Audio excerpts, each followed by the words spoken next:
the situation of daily life of the populations in Kinshasa, which look very complicated because of double or triple problems of economy, social problems, and political problems, and the lack of stability. So I can explain that it often happens that someone is losing even the minimum of needs of life. It often happens, and that person is delivered to himself. The solution, no solution can come from anywhere. So the man loses the house they are renting with his small family of maybe 5 children. And what happens?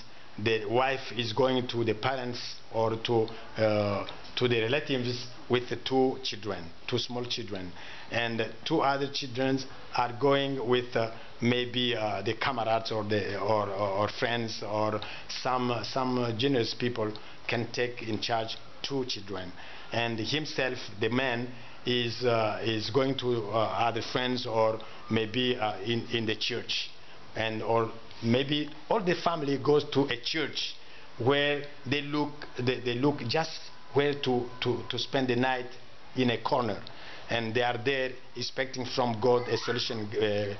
God, they are praying, but they can come to the extreme situation which deliver them to violence, any kind of violence, because he has to survive. He needs to live, to survive, and sometimes violence occur like that.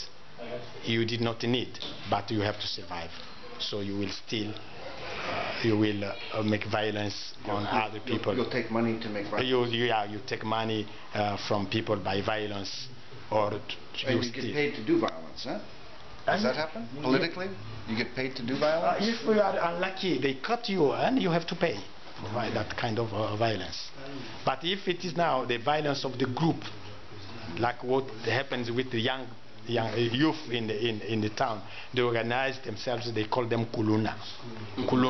If they become more organized, now they become the problem of the society.